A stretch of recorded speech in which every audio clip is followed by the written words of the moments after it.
n'a annoncé candidature comme président de la République. Ça, je dis. Il y a possibilité que j'annonce ma candidature comme candidat président de la République. Ceux qui vont Tamboli, Kisangani, Congo central, Bandundu, on parle de Daniel Saf. J'ai atteint la capacité nationale. Mes adversaires, ceux qui sont en face de moi, façon de diriger Mboka, il y a possibilité de battre Bango. Il y a possibilité. Vous placez Félix Tshisekedi, Daniel Saf, n'a battre. Sans merci. Ça, je vous dis. Sans sentiment. Je parle sous le contrôle de Fumu Kimbangu. Je parle sous le contrôle de la puissance ancestrale. Je suis porteur d'une vision. Nous avons parti ensemble. Donc, il y a un primaire. Ceux qui sont candidats président de la République, Toroué la Nana Moïse Katumbi. Nous avons lancé un message, un mot d'ordre de la population. Ceux qui sont élections aux Zala, ils ont moyen de Moko, de contrecarrer des Nikadiba. Dans le Lenge Salami na Zambie. Tant que vous votez, vous avez un côté, pour défendre les voix, c'est ce jour-là. C'est ce jour-là où ça va péter. S'il y a pas élection 2023, nous allons mettre une transition en place. Sans Félix. Yango Moni, pour Kamba Congo, pour Yébako. Si vous avez Congo, vous avez un Okaka, vous avez une montre chère, vous avez un jeep, vous avez un nene, vous avez un l'union sacrée, nenge balobana lingala, ezali puta kizobazoba. Webi li puta kizobazoba. Awa, bacheli puto, oh bacheli puto, oh nini, oh nis. Ensemble ça. Mon texte est intitulé La dialectique de la déclaration d'un groupe de députés nationaux de l'union sacrée relative à leur soutien au chef de l'État. En date du 31 janvier 2022, un groupe de députés de l'Union sacrée ont fait une déclaration dont le point saillant était l'accompagnement du chef de l'État à son deuxième mandat. Le deuxième point, dont l'objet ci-dessous mentionné étant consensuellement élagué, a néanmoins été réintroduit frauduleusement par les groupes de députés qui ont porté la dite déclaration à la connaissance du public, suscitant ainsi des réactions épidermiques dans tous les sens, notamment une transhumance de Daniel Safou, qui aurait quitté son parti Ensemble pour la République et son leader Moïse Katumbi. Cette conférence de presse a pour objet d'éclairer l'opinion tant nationale qu'internationale sur la position réelle de l'honorable Daniel Safou, qui dénonce avec vigueur l'escroquerie politique dont il est victime, d'autant plus que des réactions épidermiques ont été développées par certains médias et personnalités sur les réseaux sociaux marquant leur position à l'honorable Daniel Safou. Point 2. De la Constitution, du pouvoir de l'institution président de la République et du Parlement. Je suis pédagogique dans ma communication. A. Les institutions de la République. L'article 68 de la Constitution érige le Parlement en deuxième institution de la République, après le président de la République et avant le gouvernement et les cours et tribunaux. Le Parlement est ainsi le deuxième pouvoir de la République, doit jouir à ce titre de toute son indépendance vis-à-vis du pouvoir exécutif. B. L'article 70 ou 70 stipule que le président de la République est élu au suffrage universel direct pour un mandat de 5 ans renouvelable une fois. Question. Quelle est la place des députés dans cette élection au suffrage direct du chef de l'État? Ça, c'est une question. Deuxième question. Nos collègues ne se sont-ils pas trompés des modes de scrutin du président de la République ou ignorent-ils le rôle du mandat que le peuple leur a confié conformément à l'article 100? C. L'article 100 circonscrit le rôle du député en deux dimensions essentielles. Voter les lois, contrôler le gouvernement, les entreprises publiques ainsi que les établissements publics et les services publics. On relève alors ici la confusion portée par nos parlementaires autour de l'union sacrée qu'ils transforment en parti politique ou en plateforme électorale. S'érigent ainsi en combattant soutenant un chef de parti alors que ce dernier est constitutionnellement au-dessus de la mêlée. Je fais allusion ici à Félix Tshisekedi. Enfin, les collègues se placent face aux enjeux qui se dessinent. Nomination des mandataires du secteur public, remaniement du gouvernement, leur positionnement face à ces enjeux. Point 3. Décryptage de la déclaration de nos députés, où moi-même j'étais là aussi. Ce que j'appelle la tricherie. L'analyse de la déclaration constitue ni plus ni moins une sorte de flatterie au chef de l'État. Un homme intelligent et lucide, il doit pouvoir mettre fin à ce genre de comportement indigne des parlementaires guidés par la recherche des intérêts égoïstes. Point 4. Daniel Safou, disciple de Etienne Tshisekedi et de Moïse Katumbi. Daniel Safou n'est ni un élu de cour, ça c'est du bon français. Daniel Safou n'est ni un élu de cour, ni un chantre de l'ordre établi, du régime en place et du chef de l'heure, et encore moins un élu trempé dans l'esprit de compromission, ni de l'élasticité infinie envers les principes, à la négociation perpétuelle, à la versalité sans limite, personnage rompu à la négociation perpétuelle.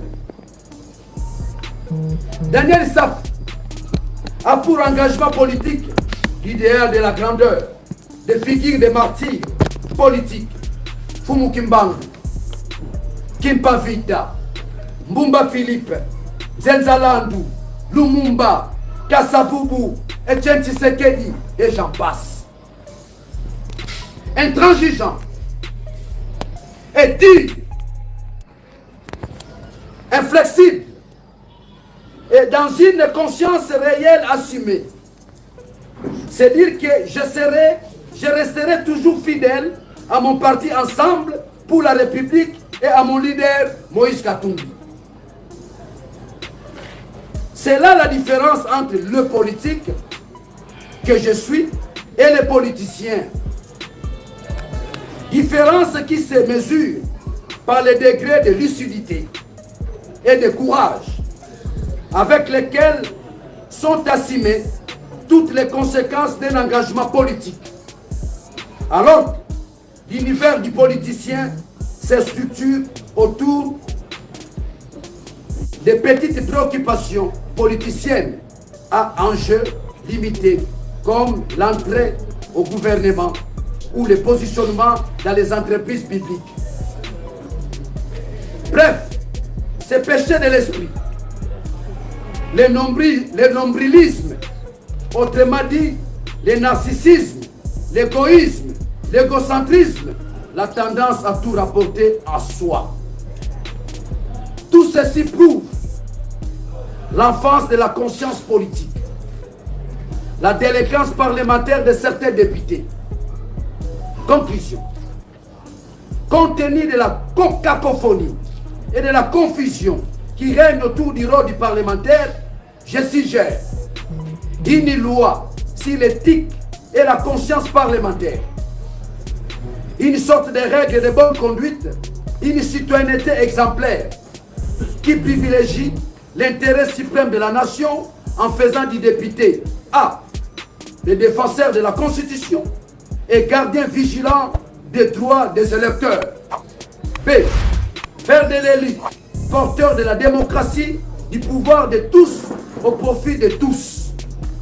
C, donner un sens à la démocratie par la prise de conscience des élus et des électeurs d'une idée également ferme et réaliste de leurs droits, de leurs devoirs et de leurs responsabilités vis-à-vis de la nation. de l'union sacrée. Suivez-moi avec beaucoup d'attention. Cette partie, je donne contenu à l'union sacrée. S'ils n'en ont pas, ils vont se servir de ça. Daniel Issa, c'est un scientifique. Au-delà du pouvoir ancestral, au-delà de ma lutte, c'est un scientifique. De l'union sacrée, le président de la République, après 3 ans d'exercice du pouvoir, a constaté que la nature de la société congolaise était composite, hétérogène, fragmentée, et les facteurs de dispersion nombreux, créant ainsi les conditions d'un éparpillement frein à la cohésion nationale. Il fallait alors trouver un mécanisme permettant l'application de la rigueur de la démocratie qui suppose la représentation de la nation dans sa diversité géographique, professionnelle et sociale. Cette image éclatée du pays, transformée en un organe chargé de symboliser la cohésion nationale dans la perspective de la construction étatique nationale. C'est cela notre perception de l'union sacrée. Malheureusement, cette idée géniale et salvatrice pour la nation a été noyautée par le corbillard de la nation bien connue et bien identifiée. Oui, Bango, ces gens-là. Oui, Bango. Je ne cite pas les noms. Vous connaissez ce corbillard de la nation, des flatteurs. Le peuple doit se débarrasser d'une manière ou d'une autre de ces renards pour le salut de la nation. Honorable Daniel Saf Boudjemouli, député national, coordonnateur adjoint d'Ensemble pour la République, ville de Kinshasa. J'ai dit et je vous remercie. Vous mettez à ma côté pour la France.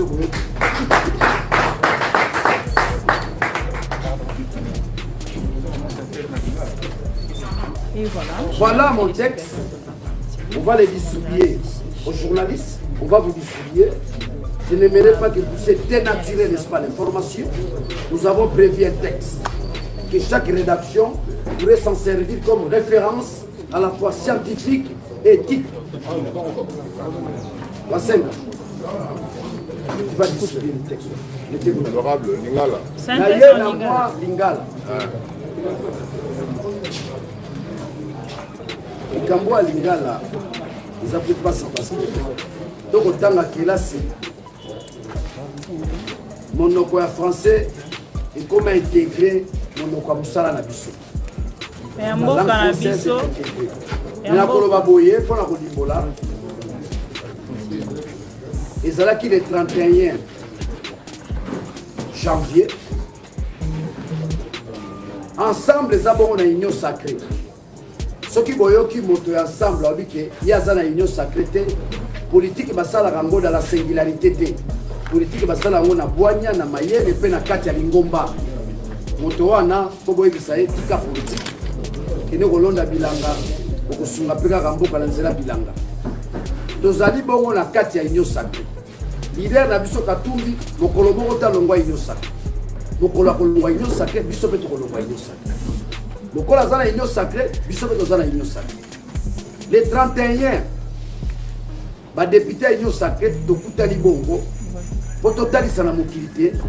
Nzelo Jean-Marc Aboum na nenge ba sanctionné na parti na bango to na nungu za na kata parti na bango et koki bongo ko affecter pe biso la union sacrée pambate les gestionnaires il y a union sacrée par excellence comme les aki Jean-Marc Aboum ah bango bandongo na parti na bango ils makambo itali bongo l'état ngaki to kutala to sala déclaration. Tant que tu continues la réunion, on a Koloba, pouvoir ancestral les Awana, Nazu Kimbango en témoin, Nazu Mbumba Philippe en témoin, na Koloba en tant que leader, grand leader du Congo. J'insiste, avec un adjectif qualificatif, grand leader du Congo. Parce que la bonne Nambokolo, il va au Congo, on dirait moi papier, va au Sakana. Dans la entreprise, dans le gouvernement, Congo va à Congo. Nous qui avons arraché l'indépendance avec fierté. Nos ancêtres ont fait couler leur sang. Et nous avons fait ça dans le pouvoir. Dans la Kinshasa, pendant que nous avons la majorité. Maintenant, on te le bite. Bokinga la gangi na bi. Ango match tu veux quand on me dit tout bas.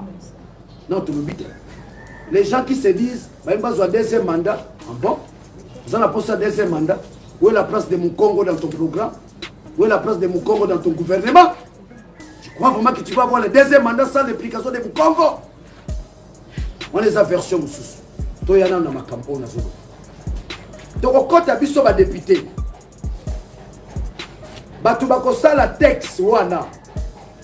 Na kota na bakombo na cité pour le retour na ba député MLC, je suis pas là pour faire la publicité de qui que ce soit. Ba sali texte, ba soumettre texte dans un débat.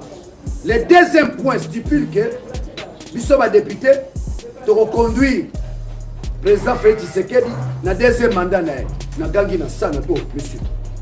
Où est la rationalité politique? Où est la rationalité politique? Où est notre constitution? Nous sommes censés demeurer défenseurs, n'est-ce pas, de notre constitution. Nous ne sommes pas une plateforme électorale. Nous ne sommes pas un parti politique. L'union sacrée, les balobana lingala, les ali puta kizobazoba. Ouais, bili puta kizobazoba. Ah wa, bacheli puto, oh bacheli puto, oh nini, oh nini. Ensemble les l'union sacrée. MLC c'est l'union sacrée. Batoto bunisaka kala, bamu yaya. Oba binelaka Kabila Kamulango. Bango pe baza na kati. Parlo eza na kati. Tout ça libongo union sacrée. C'était dans l'idée d'obtenir le bien-être du peuple congolais. Pas sénégalais. Ndengeni toki ko se débarrasser na Kabila. Le pouvoir était mal négocié. Kabila biso peuple ba imboka to bundisi foto bois kisae. To bois kae na mai. Abunga. Mais Kabila Robima Lissoso. Je suis là, dans une alliance avec l'IDPS. Peuple à Kambo, mais tu robons Mamboka, tu te Mamboka qui est tout Taliban. On devait passer à une grande révolution. Ce que j'appelle souvent l'eschatologie du grand soir. La grande révolution, où le peuple prend les choses. Amen. Tangu, Mouta Félix, ayo komona te sengela kabwana Kabila. Mais pour la kabwana Kabila, biso nyoso sengi to ya. To sali lamba ki zoba zoba, alata yango afana na bokonzi. To ye biso nyoso, to sali bongo nyoso. Mais nyoso keza plateforme. Pour la bonne décider, le lenge na oka batu mususu. Oh biso to accompagner président na deuxième mandat na. Sans réflexion, sans évaluation. Utala, bilan eza malamu, pour te conduire na deuxième mandat, to bilan eza mabe pour te sanctionner. C'est le peuple qui va juger. Nazali, députés ensemble. Vous devez faire la différence entre l'ensemble pour la République, comme parti politique, et l'ensemble pour le changement en tant que plateforme. Vous devez nuancer. L'ensemble en tant que plateforme, vous trouverez nos alliés sont là. Oh, mon aki basali déclaré, il y a le coup tapé. Baza 40 députés, baza 13 députés, tala, pas signé. Binope ba journaliste, boza la kangele, bako sarabinote. Batu 13 basangani basali déclaration. Oh biso de to sama na ndenge na biso sa Moïse Katumbi na suka baza 40, ils sont 13. C'est ça la transhumance. Na salle de débattre na bande ko na biso na kata bon retourna ba député. Image ku te zali ya muke, ndenge na zo débattre na kata salle. To yokali te point de wana ba ko la guerre. Tangu to ye sika ya communication, ngana telemi pembeni ya mutu azo communiquer. À reprendre des points D. Il y a une communication en ligne, des actes tricheries. Pambaté, tous autres qui faire un gouvernement qui semblerait qu'on va limoger le gouvernement en place pour un nouveau gouvernement. Tous autres qui faire la nomination des entreprises, les gens dans leur flatterie, les politiciens, Sobolandi, na texte nangai, c'est mon TP, la première année graduée, nuancé. La différence qui est entre un politique et un politicien. Un politique, c'est celui qui est ferme. C'est celui qui a un idéal. C'est celui qui est porteur d'une vision. Un politicien, c'est un renard, c'est un corbillard, c'est un flatteur. Il cherche à se positionner. Bitumbanga la bundi na mbokoyo. Nazo kebisa batunyos. Nazo kebisa ba IDPS. Nazo kebisa na ba ensemble l'autre za la bango na Moïse Katumbi. Nazo kebisa ba MLC. Nazo Kemi ça va pas perdre. Ah nazo avec la puissance mystique et ésotérique. Nana Bundi Bitumbawa, Namboko. J'ai 48 arrestations. Moi, Daniel Saf, Natigala Okena transhumance. J'ai soutenu Tien Tshisekedi Wamulu Mboko. Ce qui n'a qui na personnalité. Ne Moutaliboso qui a flatté Félix dans son poste na gouvernement. Batunga na Bundi ça Mboko le loba na gouvernement. Quand moi je combattais le régime en place, Mouya Azalaki Wapi. Azalaki Wapi. Oh lelo la Bundi ça bango ba comme na gouvernement. L'ironie du sort. L'ironie du sort. Aussi boyo kanga na senga na sana gouvernement. Aussi boyo kanga na sana entreprise. Bitumba nangeza le bien-être du peuple congolais. Congo die tout. Congo de Tokila. Congo de Kimbangu. Kambumba Philippe. Aussi boyo kanga na senga. Aussi boyo kanga na reflater. Lelo bazana pomna Jean-Marc Kabou. Qui est la première personne à dénoncer Jean-Marc Kabou? Ngai. Na termine. Comment on peut confier les partis à une telle personne? Comment cette personne qui a des problèmes d'ordre cognitif, comment on peut lui confier les partis? On donne un calculateur, un opportuniste. Aouti, ceux qui ont été appelés parti à la Kinshasa. Monsieur, vous avez un leadership local.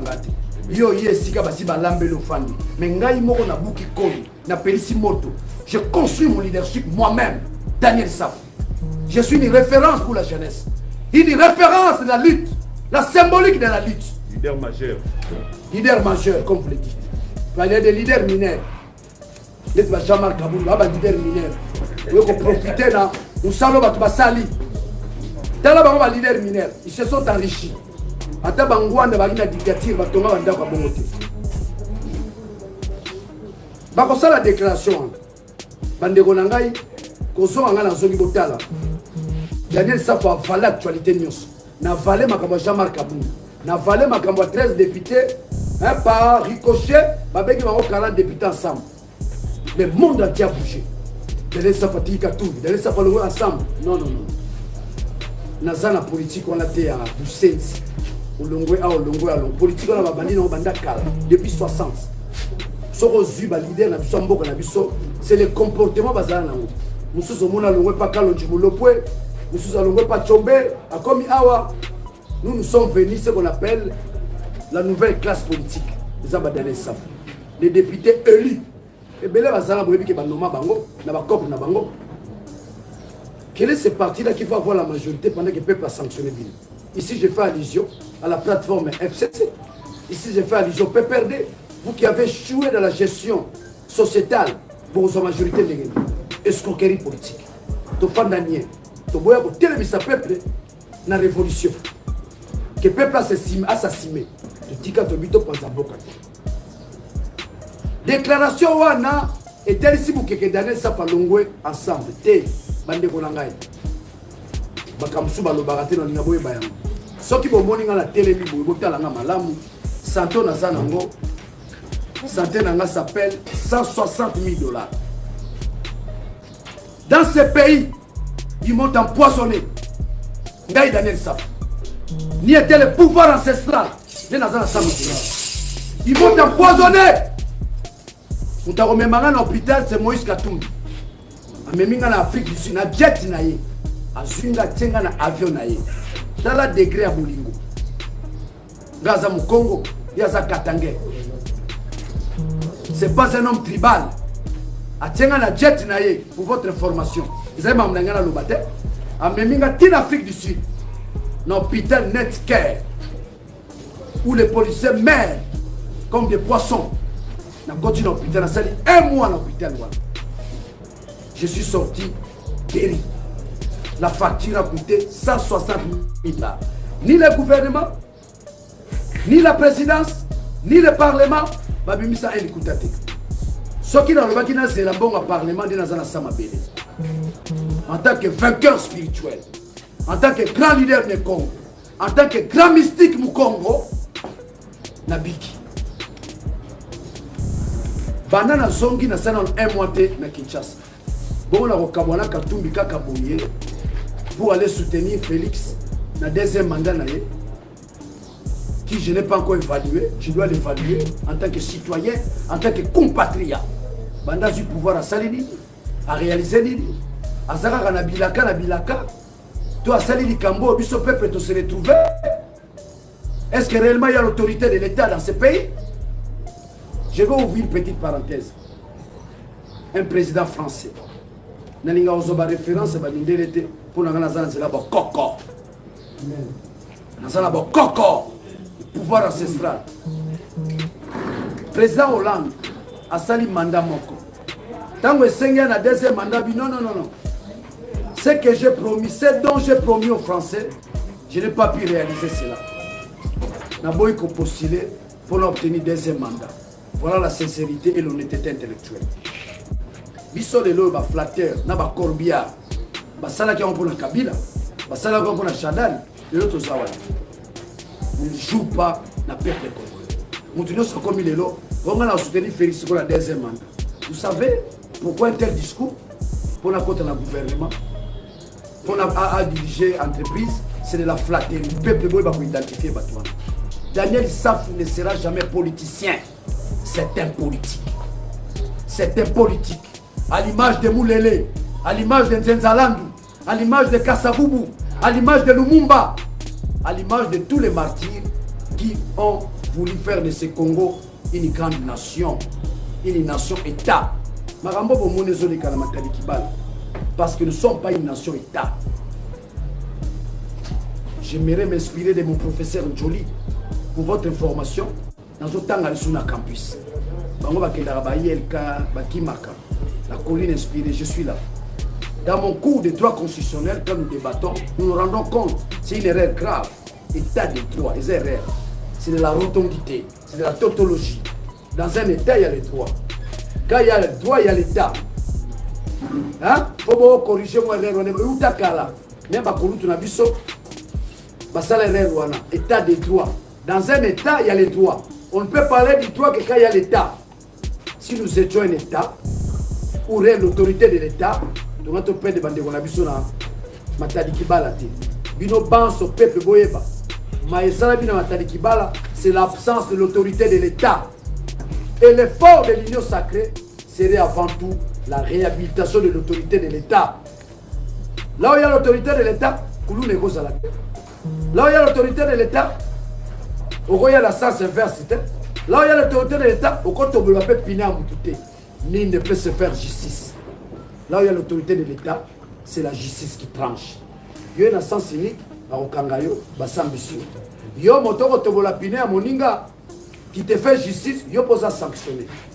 Tant que vous avez gymnastique, il n'y a pas l'autorité de l'État. Il y a l'arrogance.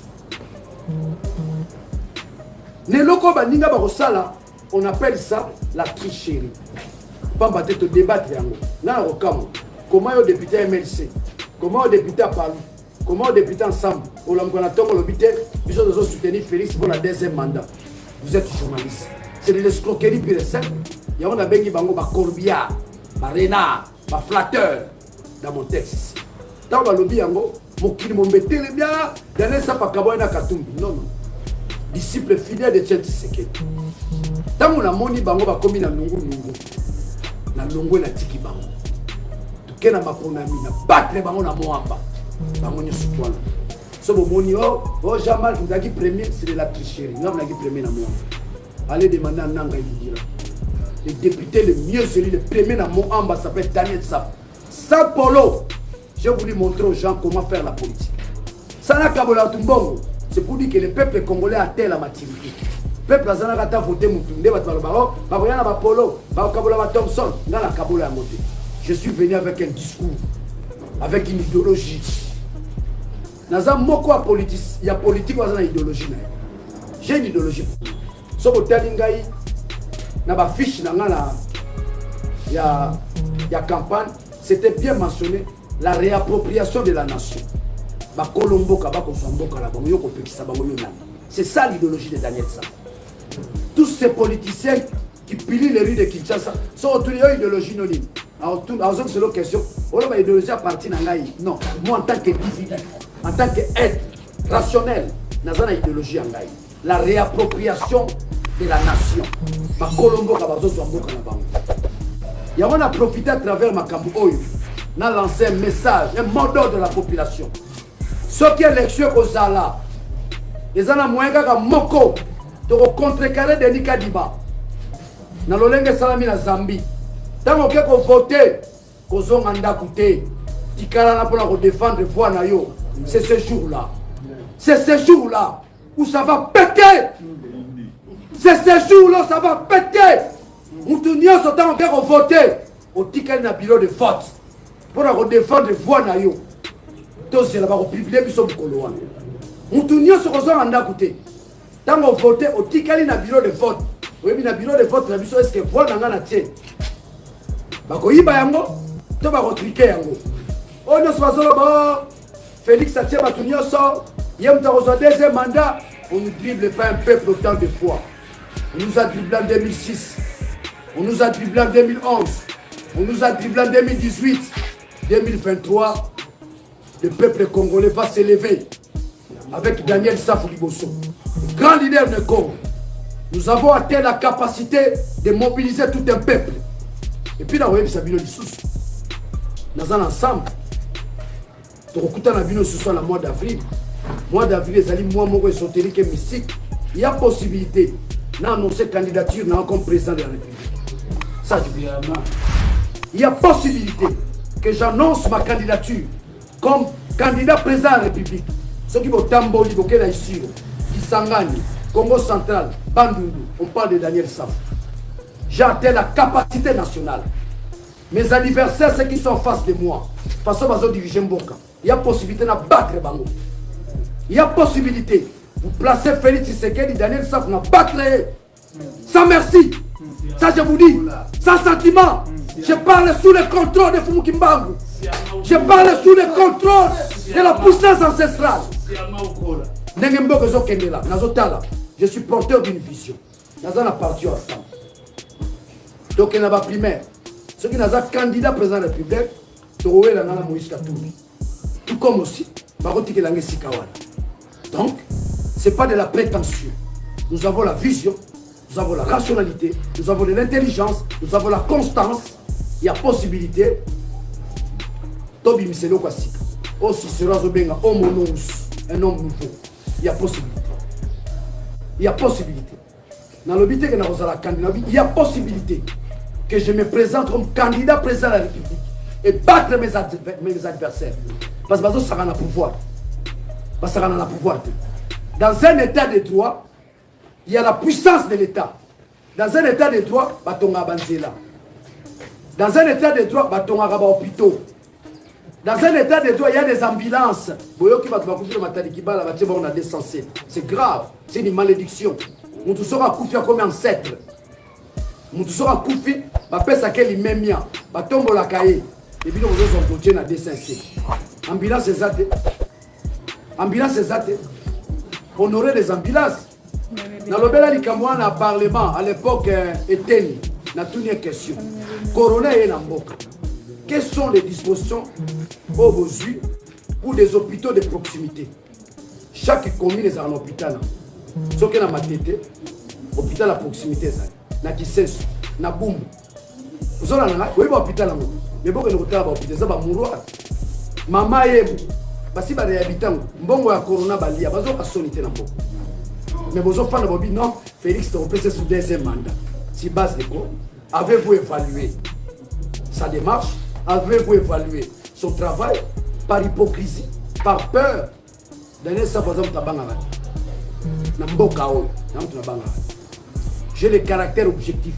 Pour que monsieur est en train d'échouer dans le Banga. Nous sommes dans la carte union sacrée, mais avec l'esprit critique. Avec l'esprit critique. Je vais vous dire une chose. Chez les Romains, un Romain sera en dehors à Rome, à César. Ah, César a bien, il y a bien à Rome. Mais sera à Rome, à dénoncer César. César a dirigé ma vie. César a dictateur. N'a dit beaucoup comme les Israéliens. Pour la fierté du pays, sur la zone à Rwanda, n'a aucun mis sa Fati. Fati béton. Sur la zone au Ghana, n'a aucun Fati béton. Mais sur la zone dans Boka la vie, Fati a dirigé bien. Où est la dimension agricole? Mbongo va salir va sauter le mouton. Je vous donne un exemple. Une tonne de maïs sémencière, c'est ça, 7 000 $. Une tonne de cuivre, c'est ça, 4 000 $. Entre cuivre et masango, to salami. Une tonne sémencière du riz, c'est 8 000 $. Une tonne de cuivre, c'est 4 000 $. Entre tonne sémencière et l'os, na cuivre, to welani. Les bandeko nangai, tant ba yaki na ba caméra, les pacificateurs ne ba benga kae. Il y a Liverpool, mais ngaba bandana ni. Na agriculture. Mais ba banana loso. Nous avons la vision, il y a lier sa peuple na 6 mois. Ce qui le ba pesingai, ministère de l'agriculture na 6 mois na lier sibino. Vision ezali.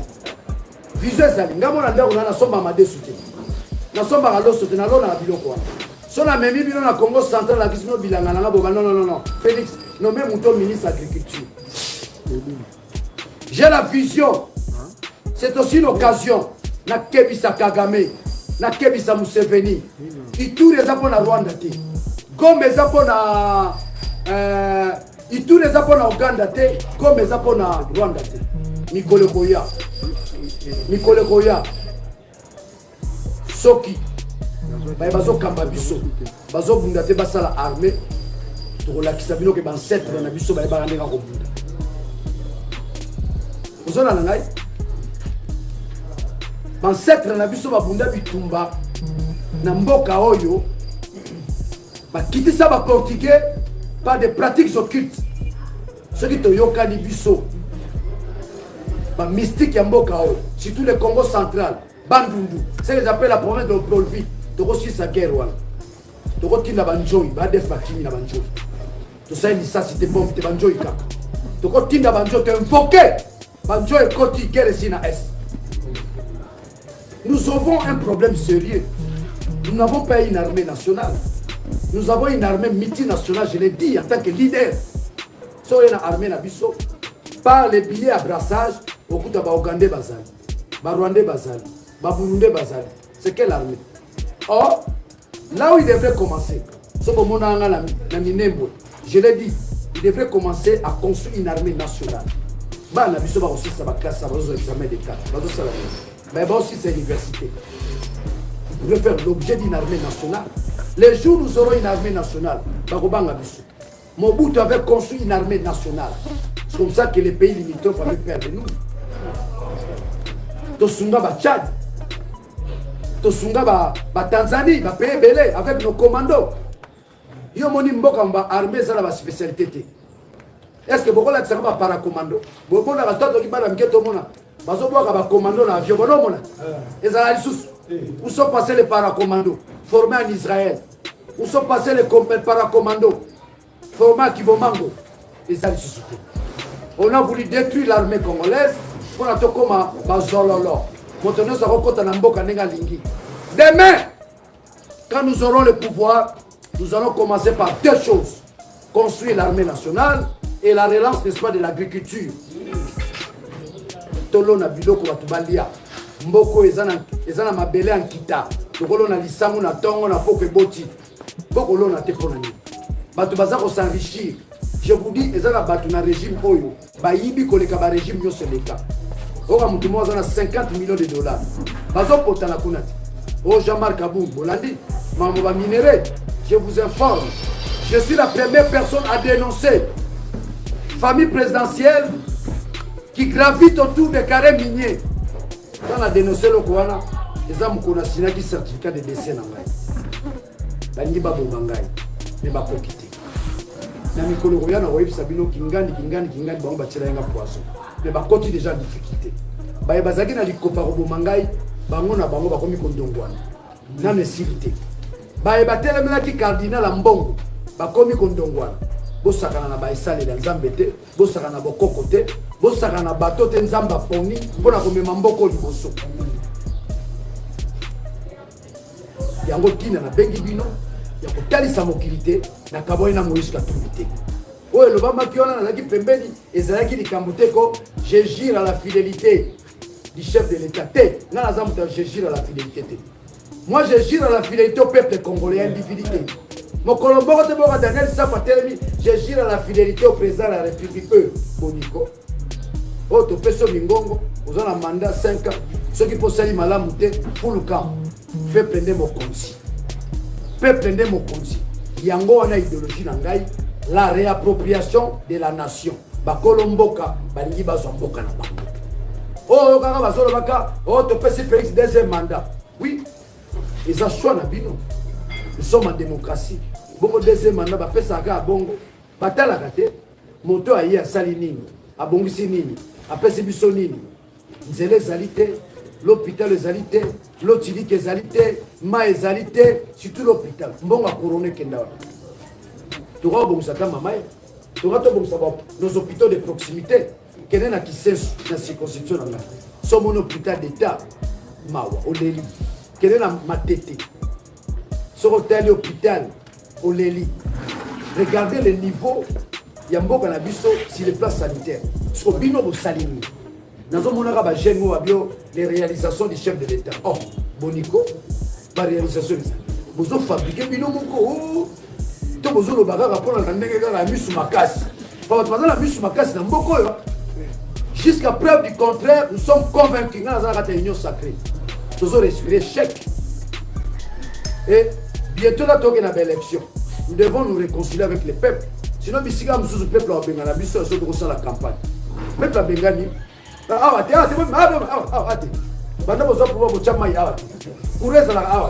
il faut une réconciliation entre nous et le peuple. Quand on fait la campagne en Malam, et on fait la campagne en Bandaratan, c'est les actes. On a la campagne à Kikwiti, Bérosion à Bérosion. On a la campagne à Mayombe, Mawa, Yarosaranate. Donc, le Congo, c'est un pays riche, mais qui nécessite une vision. C'est comme on a la Sanana Katoumi. Parce que dans mon moto, à la vision, l'esclavagisme, il y a l'esclavagisme, il y a absence de l'autorité de l'État. L'esclavagisme, il y a absence, il y a État-nation. Nous devons construire l'État. Il n'y a pas l'État dans notre pays. Il n'y a que des flatteurs, des renards, des corbillards. Les mêmes corbillards qui ont cabine dans le cimetière. Et heureusement, il y a des mayele à Dindama, à Dindama à Zakaka.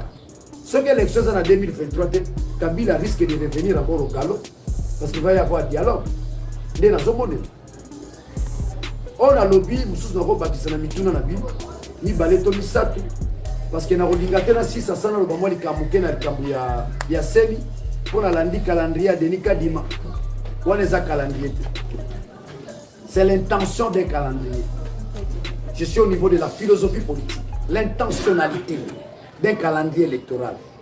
Bon, ceux qui ont commis en 2023 élection égalité, tu vas appliquer la méthode de Tchéti Sekedi Wamoun. Oui, mais méthode le peuple doit se prendre en charge. Le peuple remis soit en charge. Ce qui est la théorie, les gens qui appliquent dans son temps, ils sont des disciples de Tshisekedi, nous sommes prêts à faire appliquer cette théorie-là. Que ça passe de la théorie à la pratique. Vous savez qu'il y a toujours un écart entre la théorie et la pratique, non? Sengeli Batouba appliquer en tu vas appliquer en et ceux qui ont vu appliquer en je vous dis, ils ont la Batouba volé là. Nous avons connu, là Daniel Sap. Donc, il y a Paris, il y a professeur Mbata. C'est là où je vais chuter d'ailleurs. Professeur Mbata, paix à son âme. Oh. Non, syndicat de Kolo. Il y a eu paix à son âme, syndicat de Kolo. Qui a aimé le Congo, qui avait l'amour du Congo. Christelle Bouanga, Dekonanga Eliezer, il y a eu Mamsoutou qui est là-bas.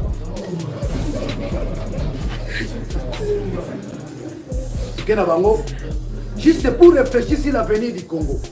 Qu'est-ce que nous allons dégager comme recette? Transition sans Kabila s'il n'y a pas élection. Nous allons la Babilo qu'on a tous dans le tiroir, tu vas appliquer Bilo. S'il n'y a pas élection en 2023, nous allons mettre une transition en place sans Félix. Transition sans Félix.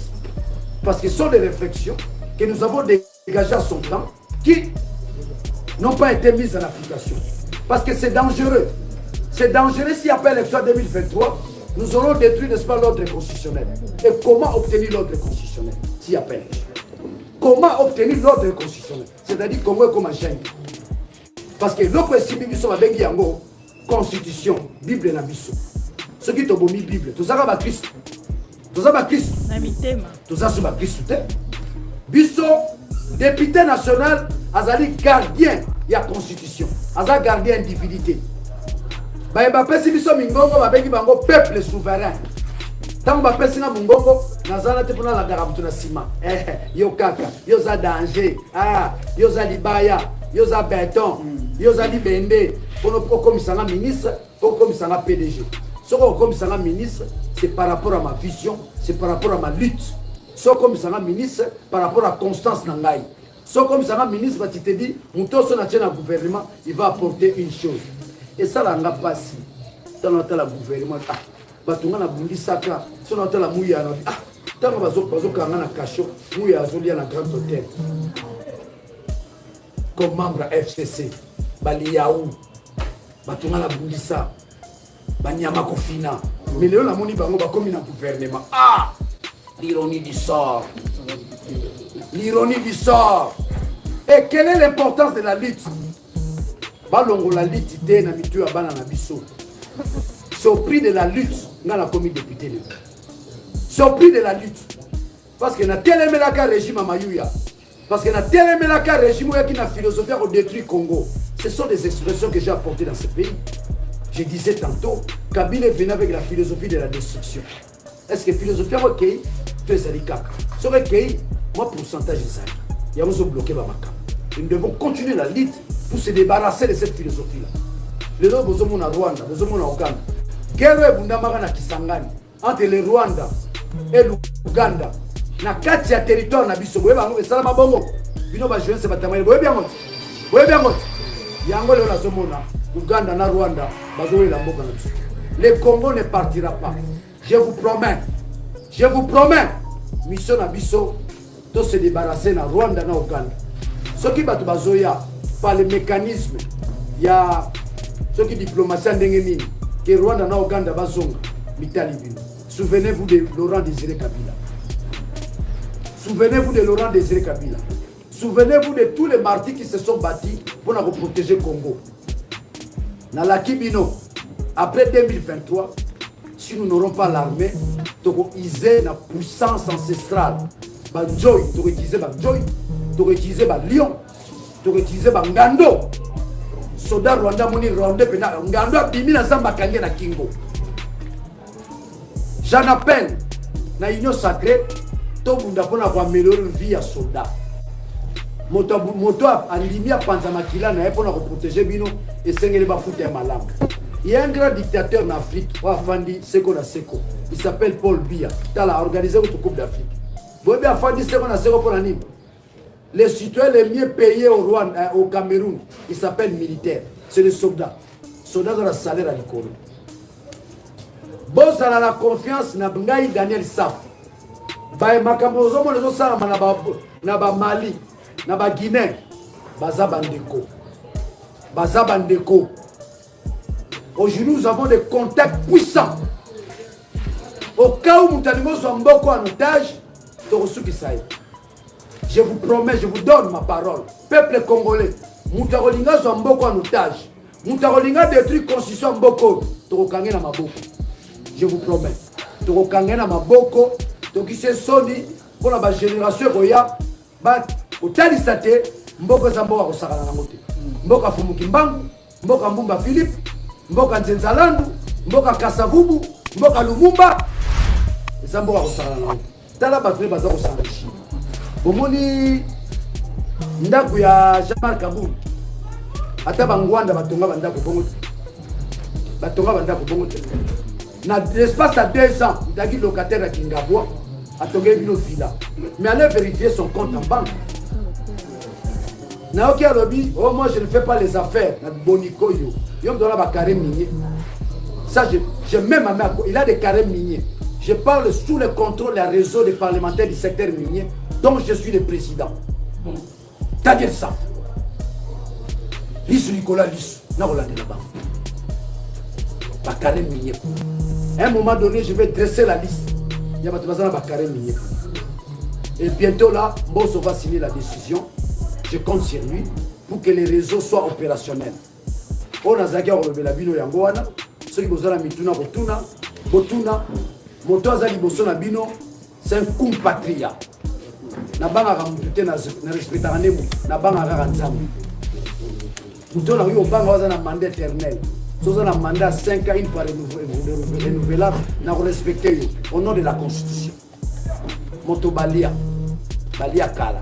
J'ai 48 arrestations, j'ai combattu la dictature de Kabila, bien que Kabila m'a zonné. Ça la ngamawa. Na combattu ba muyaya balia ou le ba ministre. Ba otala ngapi la musika. Mais ma maman est là. Kala mi. Ce total manani ngazo kenetika 11 mois et 3 jours. Ça vous la parole. Ce rotali na professeur Kimbangu Balobi, c'est le 5e président qui apportera la paix, le développement du Congo. C'est le 5e président. Et révélation à Kimbangu Makamalobaka na Sanda, il n'y a pas de ça. Utomoyindo a besoin de pouvoir naïe et puis à Koutou. Na web Sabine Lokomoko, moto lobaki te, mbokango se kufa nango. Je vous dis, le Congo a la mission de devenir la puissance économique du monde. Na professeur qui parle. Donc lier ça monde entier. Au Congo. Congo à lobby. Ça sera la puissance économique du monde. Yango moni, pour Kamba Congo, pour Yebako. Si vous avez Congo, vous avez Okaka, vous avez une montre chère, vous avez un jeep, vous avez un nene, vous avez beaucoup de choses. Mais vous avez Congo, vous avez un dernier sap. Vous avez dit que on est au bien de félicitations. Vous avez la moindre idée, mais il faut faire un peu de monde. Mise Fongwa Maloko la biso, mise Fongwa Maloko Makomona, puis Romona. Nemo coach na Lupangwa, Yoki Moningai, Oko Fongwa, Oka Bengi Kakika Congo. Oko Fongwa Mona Makamola Loti. Oh, le lobazo dirigé Congo, Baebi Bakambo na Zolo Banako. Dans le Congo, tant Bazo Bambora Mokufa na Mote, Moke Kufati. Maikimbanga Lobaki Lingo Kisama, et parmi Maloba qui na Zanda. Via quelle date? 10 septembre 1921. 10 septembre 1921. Na Nini 10 heures ensemble. Que Congo est comme une puissance économique. Congo est lié à Rwanda, il est à Burundi. Il a besoin de la bande pour la tombe de Bakimi. Ntabengani bango azadi. Bakagame, Bamuseveni, Barola la boye, à la Mukite. Bakobeta pour tout, wapi Kagame. Mwana wele pour la sakani na Congo. Wapi Museveni yeku tu calamité. Atali singa déjà calamité. Parce que makamazo sala na Uganda ba set na biso ba CP na musu. Azo kindeneka. Oui. Tu es satisfait de la question? Voilà, honorable. De Congo, c'est la symbolique d'une bonne gestion. Obako yibara ba milo boki mu Congo yi.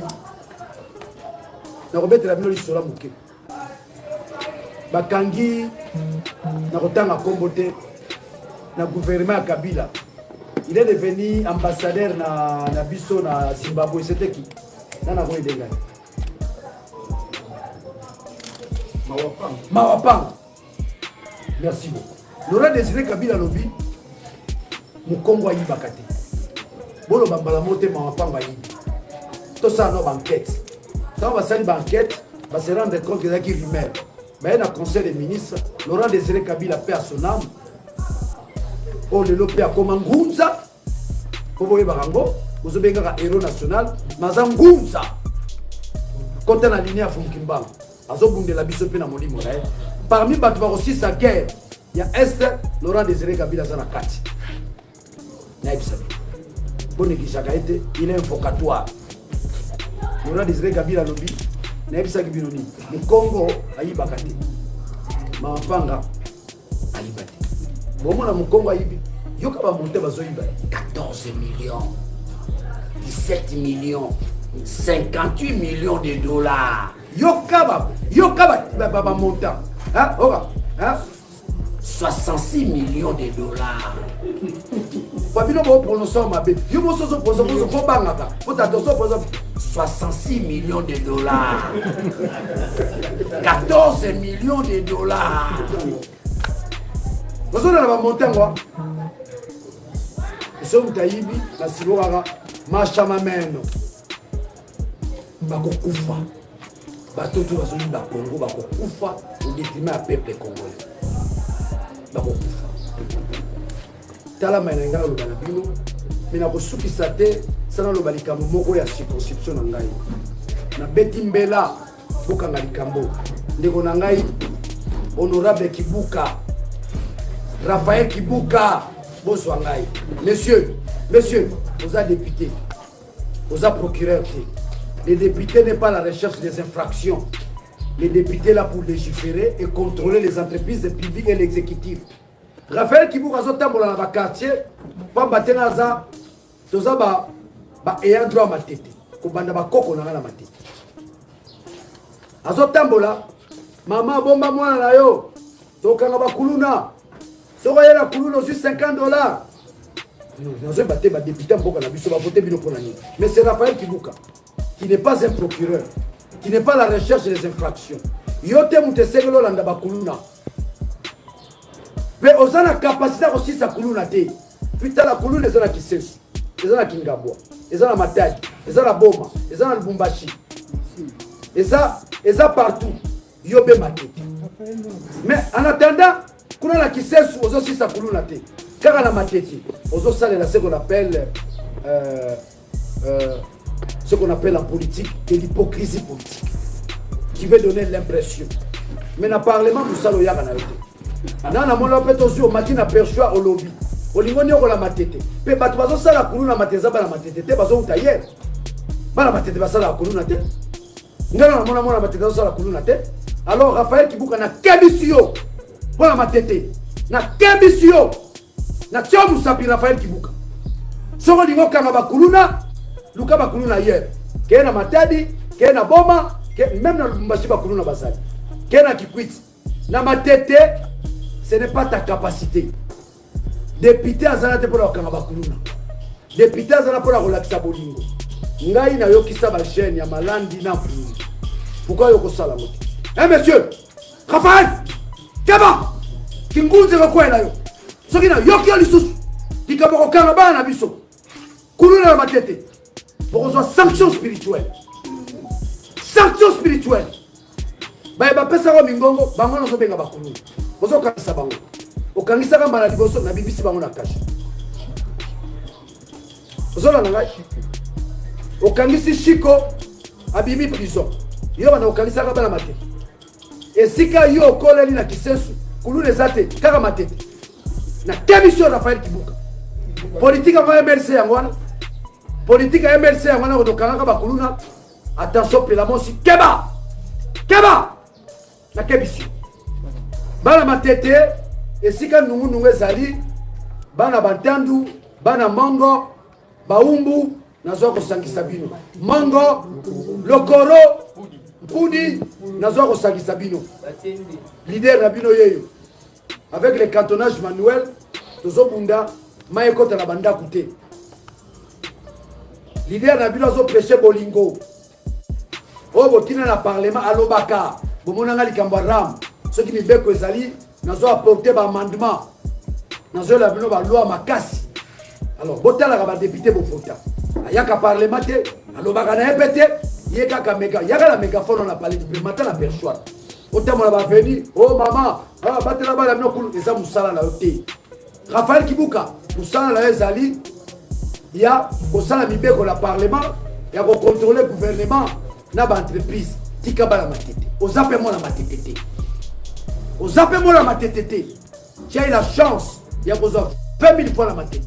Si on continue à lire, on reçoit malédiction, en 2023, tu auras 15 fois. 15. Tika soit 15. Tika soit 15. Deux fois, on a sanction de ma casse. Na bangi yote, parce qu'on a leki. On a leki même na bongo. Même na mayele, na boanya, on a leki. Politique, il y a Jean-Pierre Mbemba Yangwana te. Politique à MLC Yangwana te. Ceux qui basent l'action politique, on a le Kanabakulu, on a Kebisio. Si on a un on a un Kangayo. Tu n'es pas un procureur, tu n'es pas un magistrat, aux avocats. avocat ça pour défendre mutu atana mbeba ya mabe yo faut défendre bango yo avocat comme kanga bango un député akanga ba électeur na été bon côté yo comme kanga électeur no politique ngo buti ngo yo makamba ngo voilà les politiciens na place de nos devoirs il y a une nuance. Il y a une nuance entre un politique et un politicien. Tshisekedi wa Mulumba, c'est un politique. Kasavubu, c'est un politique. Lumumba, c'est un politique. Kabaïdi wa Kabaïdi, c'est un politique. Sakombi Nongo, c'est un politique. Kande Tamboulete, c'est un politique. Daniel Safou, c'est un politique. Vous avez la Ah. Bamouyaya sont des politiciens. Baliaou sont des politiciens. Vous avez la bateau na FCC va se retrouver dans une sacrée sont des politiciens, des ventrologues, ils ont fonctionné dans l'ibou, dans l'intérêt égoïste, dans le fingi bangote dans le bin de vérité. Ceux qui vont réagir, ils vont réagir. Donc il y a un cabo. Et en fin de compte, le peuple a jugé, a opéré sans la raison. Compatria, à ceux qui sont bons. Comment il faut qu'il va à l'âge à 34 ans, à l'âge où on a déjà la bataille. Comme il va bien. La photo vous a la beauté, ils ont la photo mususu, batindi à Kombola, na prison, ils ont la dimanche, ils ont dimanche, ça va insister à Komboli comme Pelimoto.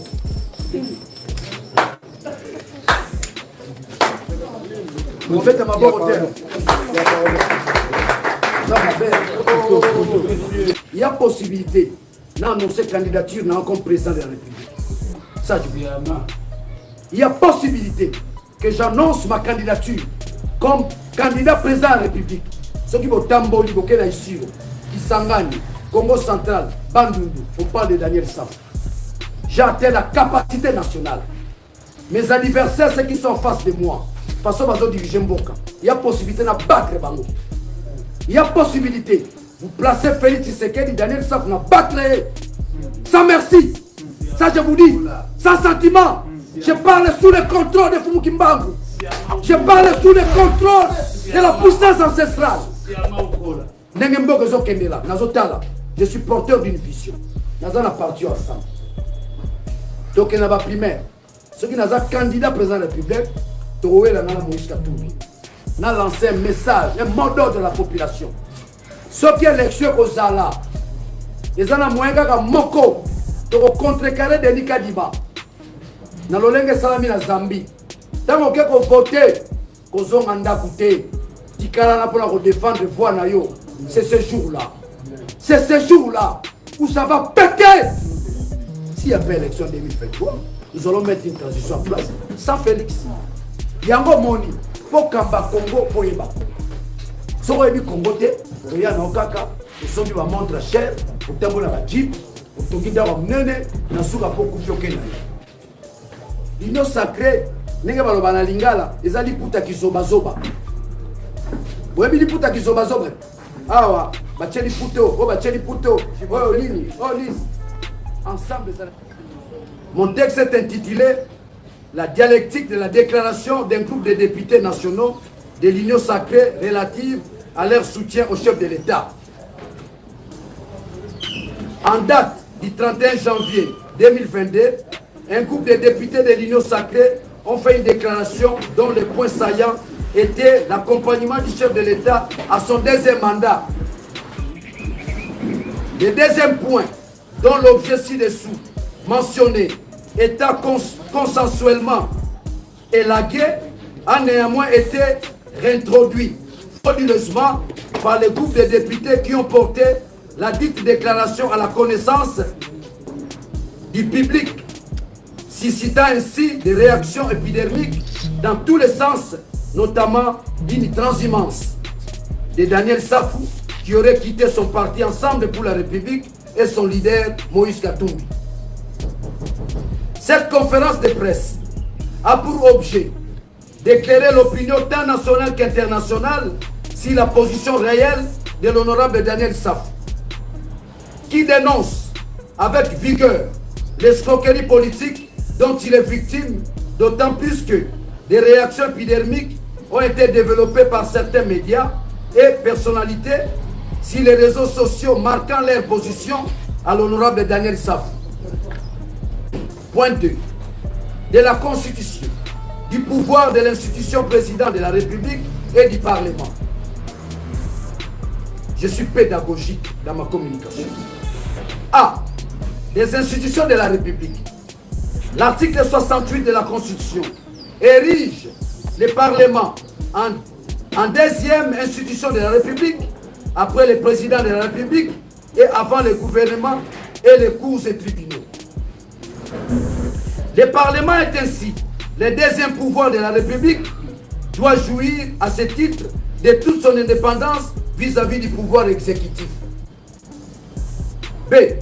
L'article 70 ou 70 stipule que le président de la République est élu au suffrage universel direct pour un mandat de 5 ans renouvelable une fois. Question. Quelle est la place des députés dans cette élection au suffrage direct du chef de l'État? Ça, c'est une question. Deuxième question. Nos collègues ne se sont-ils pas trompés des modes de scrutin du président de la République ou ignorent-ils le rôle du mandat que le peuple leur a confié conformément à l'article 100? C. L'article 100 circonscrit le rôle du député en deux dimensions essentielles. Voter les lois, contrôler le gouvernement, les entreprises publiques ainsi que les établissements publics et les services publics. On relève alors ici la confusion portée par nos parlementaires autour de l'union sacrée qu'ils transforment en parti politique ou en plateforme électorale. S'érige ainsi en combattant soutenant un chef de parti alors que ce dernier est constitutionnellement au-dessus de la mêlée. Je fais allusion ici à Félix Tshisekedi. Enfin, les collègues se placent face aux enjeux qui se dessinent. Nomination des mandataires du secteur public, remaniement du gouvernement, leur positionnement face à ces enjeux. Point 3. Décryptage de la déclaration de nos députés, où moi-même j'étais là aussi. Ce que j'appelle la tricherie. L'analyse de la déclaration constitue ni plus ni moins une sorte de flatterie au chef de l'État. Un homme intelligent et lucide, il doit pouvoir mettre fin à ce genre de comportement indigne des parlementaires guidés par la recherche des intérêts égoïstes. Point 4. Daniel Safou, disciple de Etienne Tshisekedi et de Moïse Katumbi. Daniel Safou n'est ni un élu de cour, ça c'est du bon français. Daniel Safou n'est ni un élu de cour, ni un chantre de l'ordre établi, du régime en place et du chef de l'heure, et encore moins un élu trempé dans l'esprit de compromission, ni de l'élasticité infinie envers les principes, à la négociation perpétuelle, à la versalité sans limite, personnage rompu à la négociation perpétuelle. Daniel Safou a pour engagement politique l'idéal de la grandeur, des figures de martyrs politiques, Fumu Kimbangu, Kimpa Vita, Mbumba Philippe, Zenzalandu, Lumumba, Kassavubu, Etienne Tshisekedi, et j'en passe. Intransigeant, et digne, inflexible, et dans une conscience réelle assumée. C'est dire que je resterai toujours fidèle à mon parti Ensemble pour la République et à mon leader Moïse Katumbi. C'est là la différence entre le politique que je suis et les politiciens. Différence qui se mesure par le degré de lucidité et de courage avec lesquels sont assumées toutes les conséquences d'un engagement politique. Alors, l'univers du politicien se structure autour des petites préoccupations politicienne à enjeux limités comme l'entrée au gouvernement ou le positionnement dans les entreprises publiques. Bref, ces péchés de l'esprit, le nombrilisme, autrement dit, le narcissisme, l'égoïsme, l'égocentrisme, la tendance à tout rapporter à soi. Tout ceci prouve l'enfance de la conscience politique, la délinquance parlementaire de certains députés. Conclusion. Compte tenu de la cacophonie et de la confusion qui règne autour du rôle du parlementaire, je suggère une loi sur l'éthique et la conscience parlementaire, une sorte de règle de bonne conduite, une citoyenneté exemplaire qui privilégie l'intérêt suprême de la nation en faisant du député A, le défenseur de la Constitution et gardien vigilant des droits des électeurs. B, faire de l'élu porteur de la démocratie, du pouvoir de tous au profit de tous. C, donner un sens à la démocratie par la prise de conscience des élus et des électeurs d'une idée également ferme et réaliste de leurs droits, de leurs devoirs et de leurs responsabilités vis-à-vis de la nation. De l'union sacrée. Suivez-moi avec beaucoup d'attention. Cette partie, je donne contenu à l'union sacrée. S'ils n'en ont pas, ils vont se servir de ça. Daniel Issa, c'est un scientifique. Au-delà du pouvoir ancestral, au-delà de ma lutte, c'est un scientifique. De l'union sacrée. Le président de la République, après 3 ans d'exercice du pouvoir, a constaté que la nature de la société congolaise était composite, hétérogène, fragmentée et les facteurs de dispersion nombreux, créant ainsi les conditions d'un éparpillement frein à la cohésion nationale. Il fallait alors trouver un mécanisme permettant l'application de la rigueur de la démocratie qui suppose la représentation de la nation dans sa diversité géographique, professionnelle et sociale. Cette image éclatée du pays, transformée en un organe chargé de symboliser la cohésion nationale dans la perspective de la construction étatique nationale. C'est cela notre perception de l'union sacrée. Malheureusement, cette idée géniale et salvatrice pour la nation a été noyautée par le corbillard de la nation bien connue et bien identifiée. Boébi Bango, ces gens-là. Boébi Bango, je ne cite pas les noms. Vous connaissez ce corbillard de la nation, des flatteurs. Le peuple doit se débarrasser d'une manière ou d'une autre de ces renards pour le salut de la nation. Honorable Daniel Saf Boutchemouni, député national, coordonnateur adjoint d'Ensemble pour la République, ville de Kinshasa. J'ai dit et je vous remercie. Vous mettez à ma côté pour la France.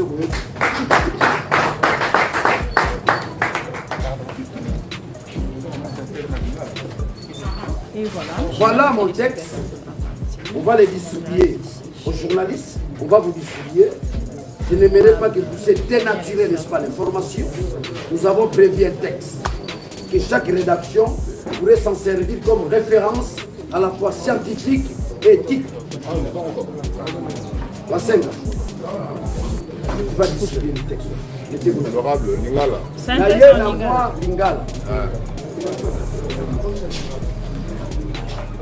Likambo ya Lingala, ils appellent pas ça parce que donc autant la classe monoko ya français et comment intégrer monoko ya musala na biso. Ya mboka na biso. Na koloba boye pour la kolimbola. Ezalaki le 31 janvier.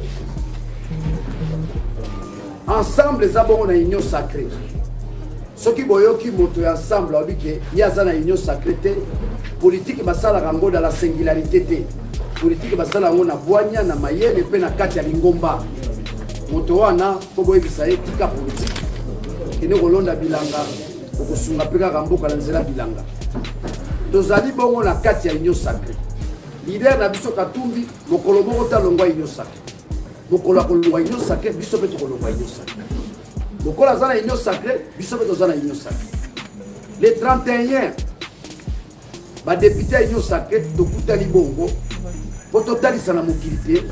Nzelo Jean-Marc Aboum na ndenge ba sanctionner na parti na bango to na nungu za na kata parti na bango. Et koki bongo ko affecter pe biso la union sacrée. Pambate les gestionnaires. Il y a une union sacrée par excellence comme les acquis Jean-Marc Aboum. Ah bango bandongo na parti na bango. Ils ont makambo tali bongo l'état té. Ngaki to kutala to sala déclaration. Tant to continue la réunion, on a koloba pouvoir ancestral les awana, nazu Kimbango en témoin, nazu Mbumba Philippe en témoin, na koloba tant que leader, grand leader du Congo. J'insiste. J'insiste avec un adjectif qualificatif. Grand leader du Congo. Parce que la monnaie n'a pas de bani bazo mu Congo ndire moi papier bako sakana. Tala la entreprise na bango. Tala ba gouvernement ba Congo baza Congo. Nous qui avons arraché l'indépendance avec fierté. Nos ancêtres ont fait couler leur sang. Et nous avons placé le pouvoir dans la Kinshasa, ba pour c'est ba Congo baza Congo. Pendant que nous avons la majorité. Maintenant on te l'obite.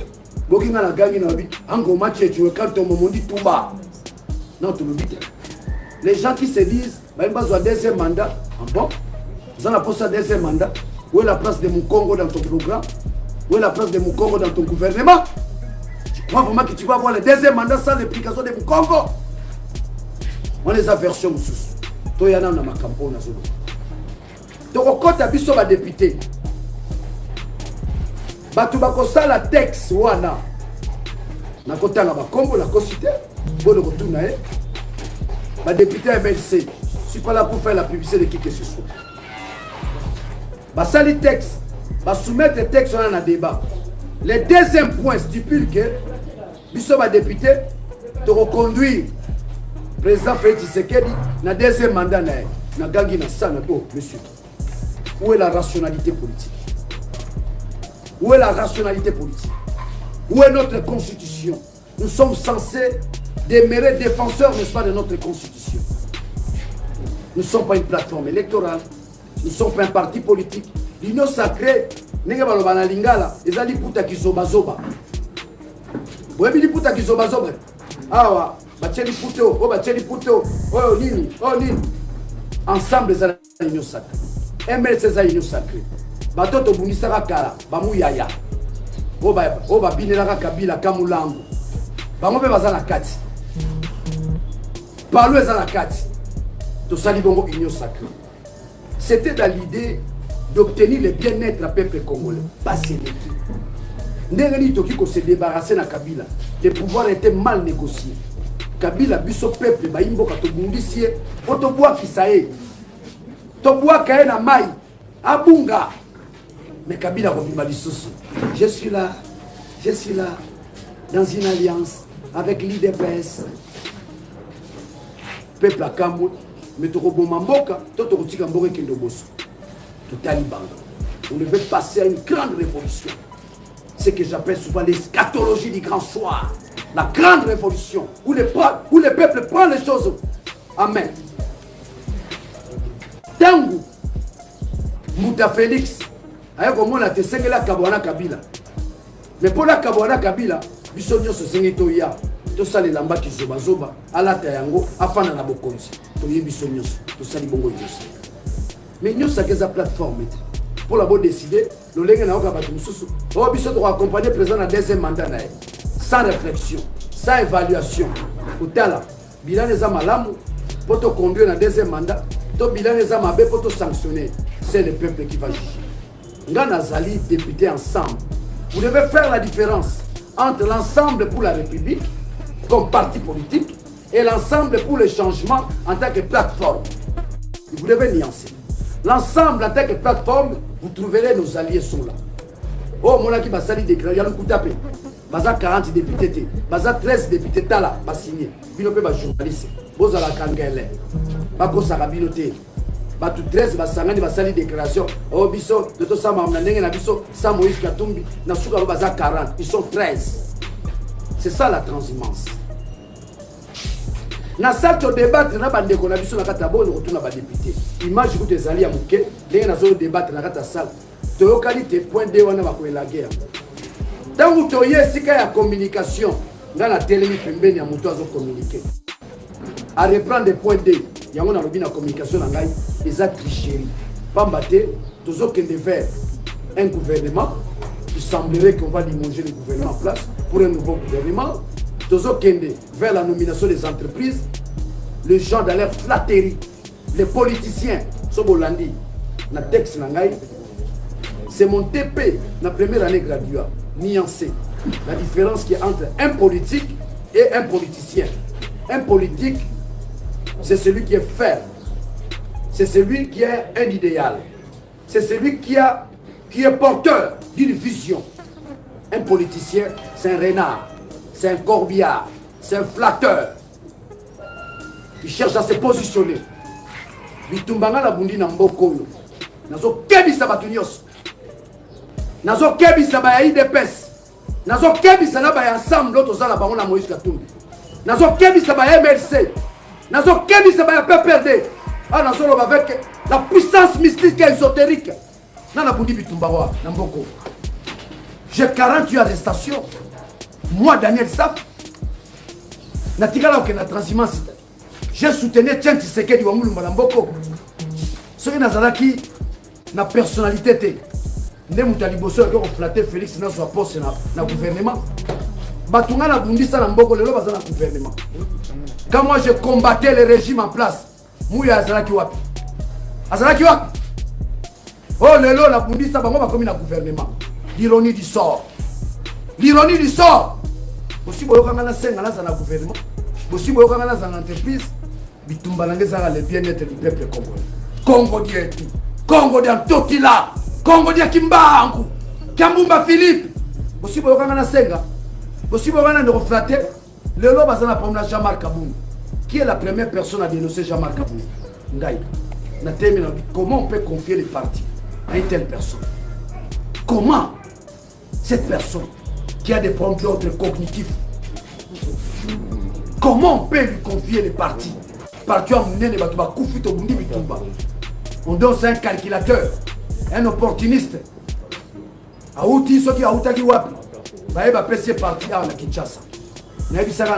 Monsieur, on a la leadership local.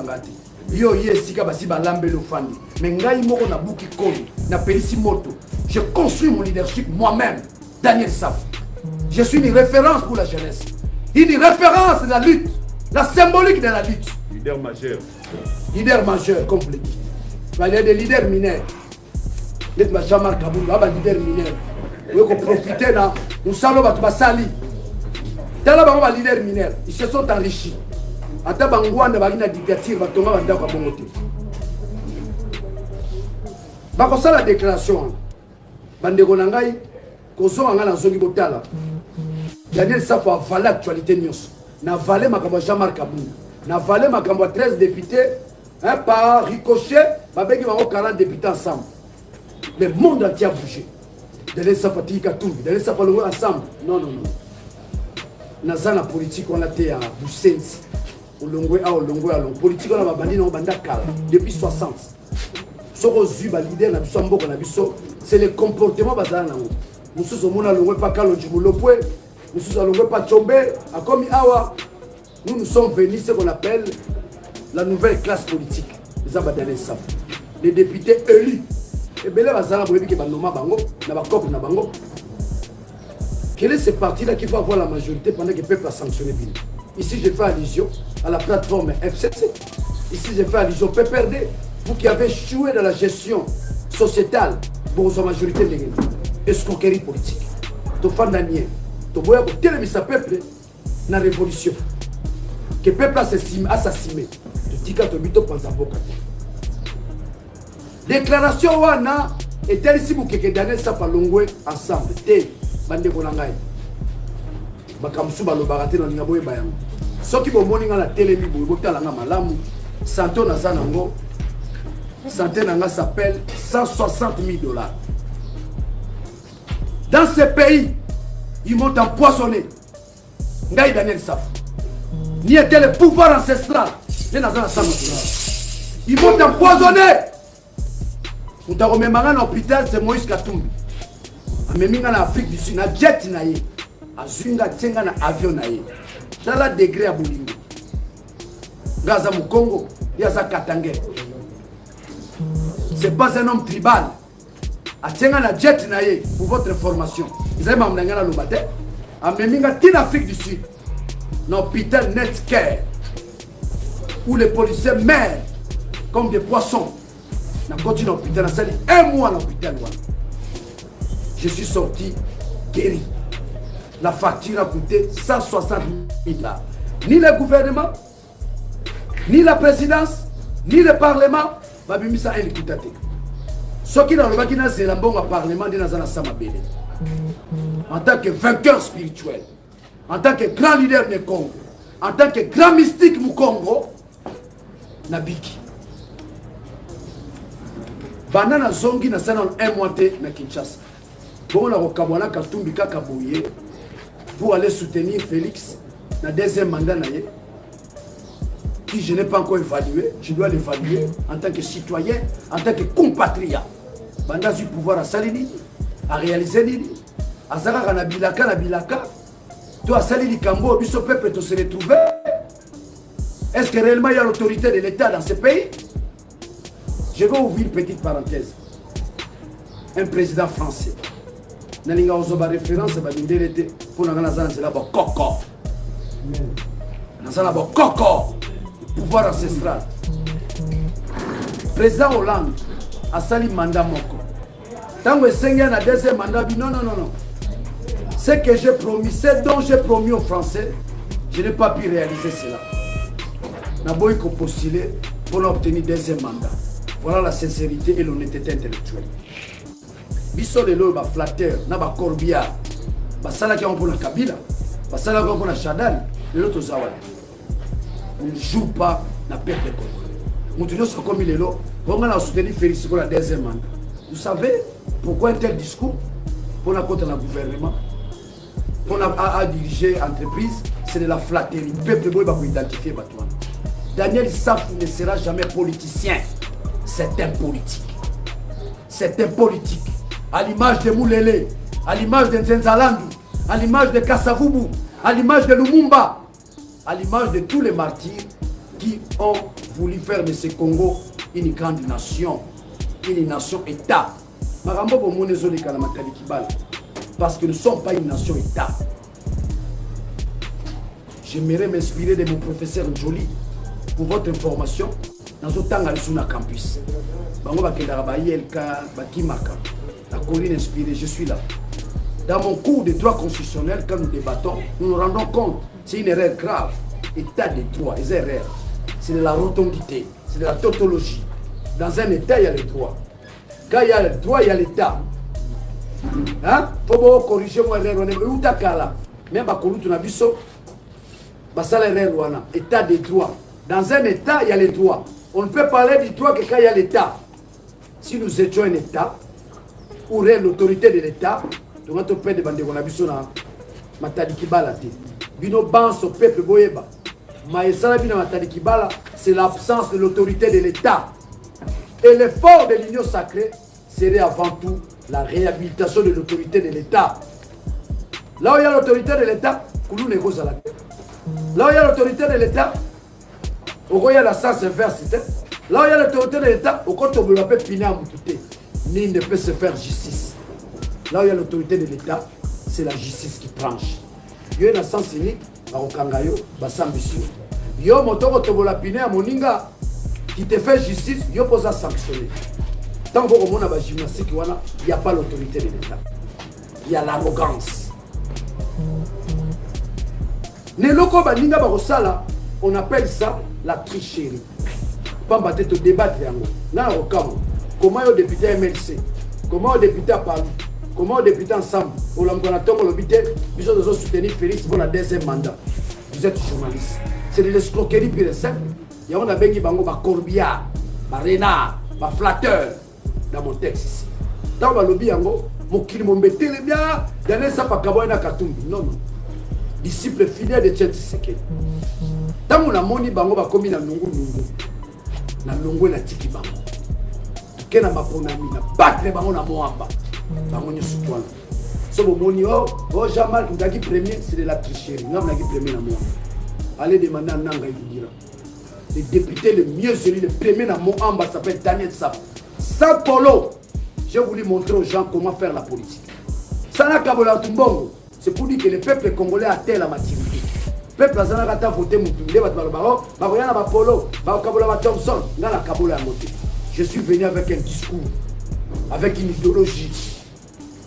Naza moko a politique, il y a politique, il y a idéologie. J'ai une idéologie. Si vous avez une fiche de la campagne, c'était bien mentionné la réappropriation de la nation. C'est ça l'idéologie de Daniel Saf. Tous ces politiciens qui pilient les rues de Kinshasa sont autour de l'idéologie non ligne. Alors, c'est la question. L'idéologie appartient à Ngaï. Non, moi en tant qu'individu, en tant qu'être rationnel, je n'ai pas d'idéologie en Ngaï. La réappropriation de la nation. Ma Colombo Kabazo Swamboka na bango. Il a profité à travers ma Kamboyo. On a lancé un message, un mot d'ordre de la population.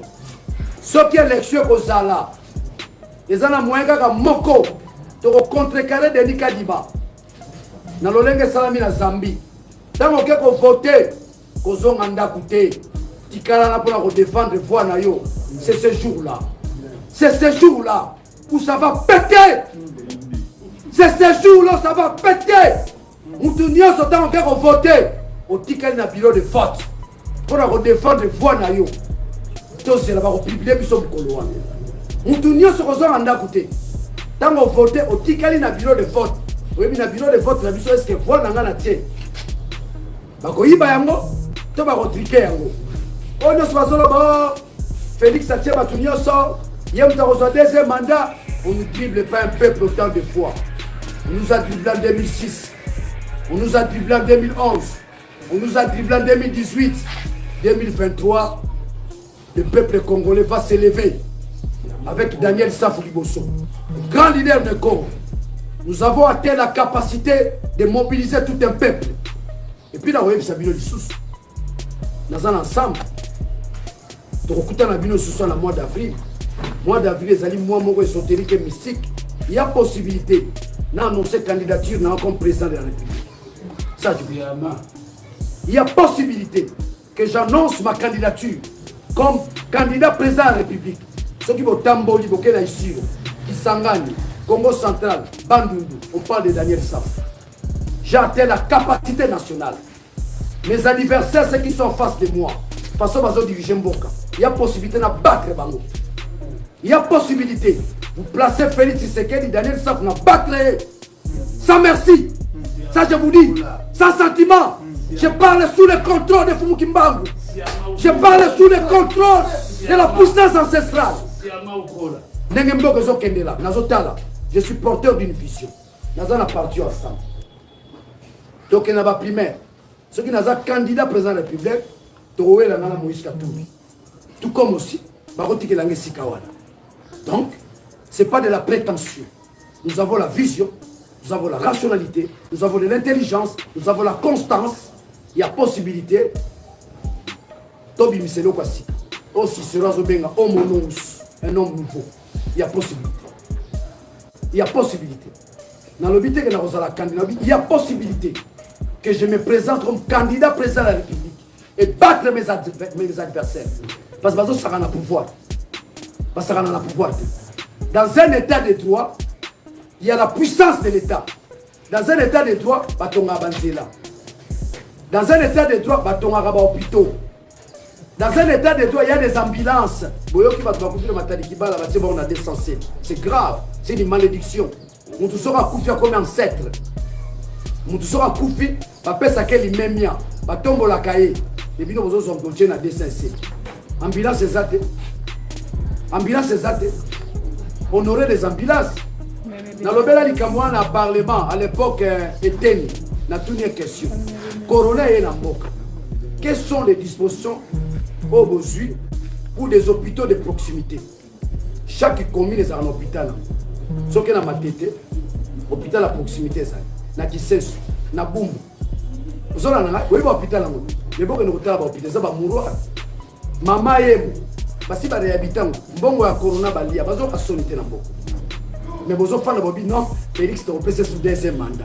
Si base de quoi, avez-vous évalué sa démarche? Avez-vous évalué son travail? Par hypocrisie, par peur? Dernier ça, par exemple, j'ai le caractère objectif. Pour qu'on ait vu que monsieur est tenté de jouer dans le Banga. Nous sommes dans la carte union sacrée, mais avec l'esprit critique. Avec l'esprit critique. Je vais vous dire une chose. Chez les Romains, un Romain sera en dehors à Rome, ils ont commis à César. Ah, César a bien, tu liras bien à Rome. Mais sera à Rome, ils ont dénoncé César. César a dirigé ma vie. César a dictateur. N'a dit beaucoup comme les Aïdouans. Pour la fierté du pays, sur la zone à Rwanda, ils ont commis à Fati. Fati, béton. Sur la zone au Ghana, Fati, béton. Mais sur la zone dans Boka la vie, Fati a dirigé bien. Où est la dimension agricole? Mbongo va salir basso de mouton. Je vous donne un exemple. Une tonne de maïs sémencière, ça 7 000 $. Une tonne de cuivre, ça 4 000 $. Entre cuivre et masango, to salami. Bosani. Une tonne sémencière du riz, c'est 8 000 $. Une tonne de cuivre, c'est 4 000 $. Entre tonne sémencière et l'os, na cuivre to welani. Les bandeko nangai, tant bayaki na ba caméra, hein, les pacificateurs ne babenga gaé. Il y a Liverpool, mais là ba bandana ni. Na l'agriculture. Mais ba bandana l'os. Nous avons la vision, il y a relier sa peuple dans 6 mois. Ce qui est là pesingai, ministère de l'agriculture dans 6 mois, na lié sibino. Vision ezali. Vision ezali. Ngamo na ndako na somba madesu te. Na somba ka loso te na lo na biloko wana. So na memi bino na Congo central la kisino bilanga na boba non. Félix, nommé Mouton ministre de l'agriculture. J'ai la vision. C'est aussi l'occasion na kebisa Kagame, na kebisa Museveni. Ituri eza pona Rwanda te. Gombe eza pona Ituri eza pona Uganda te, Gombe eza pona Rwanda te. Mikole Koya Soki bazo kamba biso bazo bunda te basala armée to la kisabino ke bancetre na biso ba ndeka ko bunda ozona na ngai bancetre na biso ba bunda bitumba na mboka oyo ba kitisa ba portugais par des pratiques occultes ce qui to yokani biso ba mystique ya mboka oyo surtout le Congo central Bandundu, c'est ce qu'ils appellent la province de Prolvi. Tu reçois sa guerre. Tu retiens la banjoy, tu def batini la banjoy. Tu sais ça c'était bon, tu banjoy kaka. Tu retiens la banjoy, tu invoqué. Banjoy koti guerre sina est. Nous avons un problème sérieux. Nous n'avons pas une armée nationale. Nous avons une armée multinationale, je l'ai dit en tant que leader. Si on a une armée nabiso, par les billets à brassage, au coup de Ougandais Bazali, Rwandais Bazali. Baburundais Bazali, c'est quelle armée? Or, là où il devrait commencer, je l'ai dit, il devrait commencer à construire une armée nationale. Bah, la mission va aussi ça va classe, ça va aux examens d'État, va aussi c'est l'université. Il pourrait faire l'objet d'une armée nationale. Les jours où nous aurons une armée nationale, Mobutu avait construit une armée nationale. C'est comme ça que les pays limitrophes avaient peur de nous. Tosunga ba Tchad, Tosunga ba Tanzanie, ba pays belé avec nos commandos. Yo moni mboka mba armée ça la spécialité. Est-ce que beaucoup là ça va paracommando? Beaucoup là bato qui bala mketo mona. Bazo boka ba commando na avion bono mona. Ezala lisusu. Où sont passés les paracommandos formés en Israël? Où sont passés les paracommandos formés à Kibomango? Ezala lisusu. On a voulu détruire l'armée congolaise. pour la tokoma bazololo moto nyonso akokota na mboka ndenge alingi. Demain, quand nous aurons le pouvoir, nous allons commencer par deux choses: construire l'armée nationale et la relance, n'est-ce pas, de l'agriculture. Tolo na biloko batubalia mboko ezana mabele en kita tokolo na lisango na tongo na poko eboti bokolo na teko na ni batu baza ko s'enrichir. Je vous dis ezana batu na régime oyo bayibi koleka ba régime nyo seleka oka mutu mo zana 50 millions de dollars bazo potana kunati. Oh Jean-Marc Abou Landi maman ba minéré, je vous informe, je suis la première personne à dénoncer famille présidentielle qui gravite autour des carrés miniers. Quand on a dénoncé le Kouana, ils ont signé un certificat de décès. Ils ont dit mais ba kokite. Na mikolo koya na oyebi sabino kingani ba batira nga poison. Mais ba koti déjà difficulté. Ba bazaki na likopa ko bomangai bango na bango ba komi kondongwana. Na nécessité. Ba batela mena ki cardinal ambongo ba komi kondongwana. Bosakana na ba esale dans Zambete, bosakana bokoko te, bosakana bato te nzamba poni pona komema mboko liboso. Yango tina na bengi bino ya kotalisa mokilité na kaboyi na Moïse Katumbi te. Oyo lobama kiona na laki pembeni ezalaki likambuté ko je jure à la fidélité du chef de l'État te. Na nazamuta je jure à la fidélité te. Moi je jure à la fidélité au peuple congolais individualité. Mon Colombo te boka Daniel Safa telemi je jure à la fidélité au président de la République Boniko. Oh to peso mingongo ozana mandat 5 ans. Ceux qui possèdent malamu te full camp. Peuple ndé mokonzi. Peuple ndé mokonzi. Yango wana idéologie na ngai la réappropriation de la nation. Ba Kolomboka balingi bazomboka na bango. Oh kaka bazolo baka oh to pesi Félix deuxième mandat. Oui. Ils ont choix na bino. Nous sommes en démocratie. Beaucoup de deuxième mandat ba pesa ka bongo. Batala kate moto ayi asali nini. Abongisi nini. Apesi biso nini. Nzele ezali te, l'hôpital ezali te, l'otilike ezali te, ma ezali te, surtout l'hôpital. Mbongo a couronné kenda. Tu vois bon ça mamaye. Tu vois to bon ça nos hôpitaux de proximité kenen na kisesu na circonscription na. Sommes un hôpital d'état mawa oleli. Kenen na matete. Sur hôtel hôpital oleli. Regardez le niveau ya mboka na biso sur les places sanitaires. So bino bo salimi. Nazo monaka ba jeune mo abio les réalisations du chef de l'État. Oh, Boniko ba réalisation ça. Bozo fabriquer bino moko. To bozo lo baga rapport na ndenge ka la misu makasi. Ba to la misu makasi na mboko yo. Jusqu'à preuve du contraire, nous sommes convaincus que nous avons une union sacrée. Nous avons respirer chèque. Et bientôt là, nous avons une élection. Nous devons nous réconcilier avec le peuple. Sinon, si nous avons le peuple à Bengala, nous avons la campagne. Le peuple à Bengala,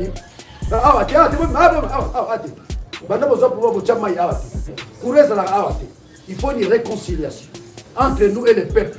Pour ça, la campagne en malam. Il y a la campagne en Bandaratan Zélezat. On a la campagne à Kikwiti, Bérosion à Bérosion.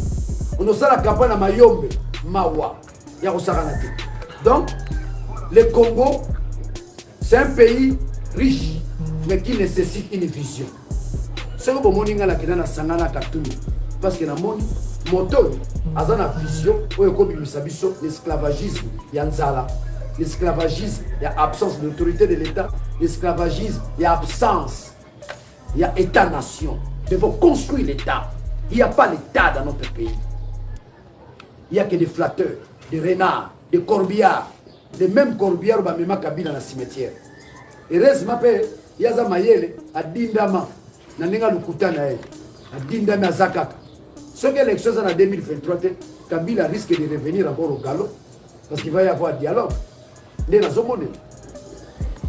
On a lobby, nous avons bâti na mituna na bino, ni baleto misatu, parce que na rolingate na 600 sana lo bamwa likamuke na likambu ya seni, pour la landi calendrier de Nikadima. On est à calendrier. C'est l'intention d'un calendrier. Je suis au niveau de la philosophie politique, l'intentionnalité d'un calendrier électoral. Bon mot, ceux qui ont commis en 2023, élection a été, tu vas appliquer la méthode de Tchèque Tshisekedi Ouangolo. Oui, la méthode le peuple doit se prendre en charge. Le peuple soit en charge. Ce qui est la théorie, qui appliqué dans son temps. Ils sont disciples de Tshisekedi, nous sommes prêts à faire appliquer cette théorie-là. Que ça passe de la théorie à la pratique. Vous savez qu'il y a toujours un écart entre la théorie et la pratique, non? Sengeli Batouba appliqué, tu vas appliquer. Et ceux qui ont appliqué, je vous dis, ils ont la Batouba là. Nous avons connu, Daniel Saf, donc il n'a pas Paris, n'a pas professeur Mbata. C'est là où je vais chuter d'ailleurs. Professeur Mbata, paix à son âme. Oh. Non, syndicat de Golo. Il y a eu paix à son âme, syndicat de Golo. Qui a aimé le Congo, qui avait l'amour du Congo. Bah, Christelle Bouanga, Debonanga Eliezer, n'a pas eu Mamsouto qui est dans la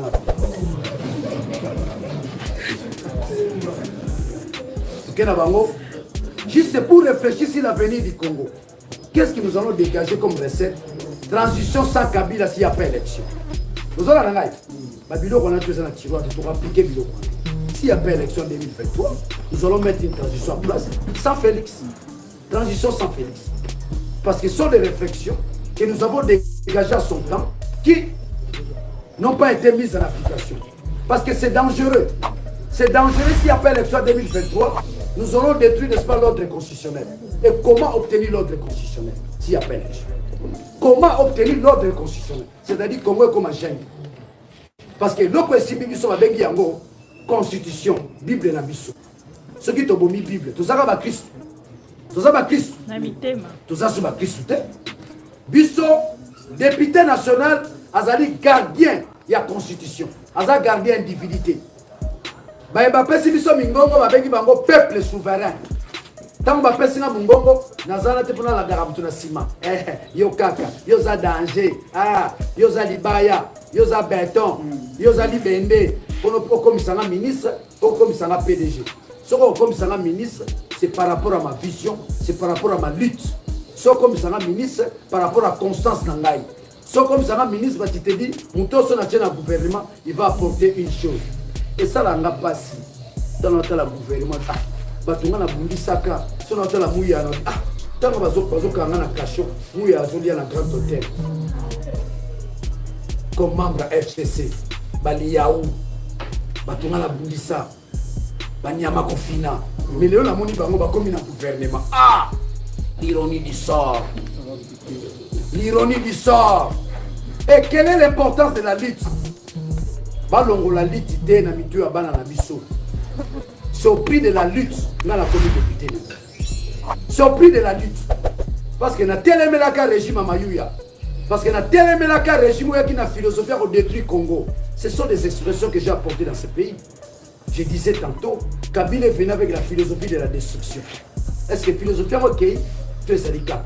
Sur ok, moi pourcentage est ça. Il y a aussi bloqué Bamaka. Et nous devons continuer la lutte pour se débarrasser de cette philosophie-là. Le nom de Rwanda, de Ouganda. Guerre Bundamara na Kisangani entre le Rwanda et l'Ouganda. Na kati ya territoire na biso boye bango esala bongo. Bino ba jeunesse batamai boye bien moto. Boye bien moto. Yango le nazomona Ouganda na Rwanda bazowe la mboka na biso. Le Congo ne partira pas. Je vous promets. Je vous promets. Mission na biso to se débarrasser na Rwanda na Ouganda. Ce qui batu bazoya par le mécanisme, il y a ceux qui diplomatie ndenge que Rwanda na Ouganda bazonga mitali bino. Souvenez-vous de Laurent Désiré Kabila.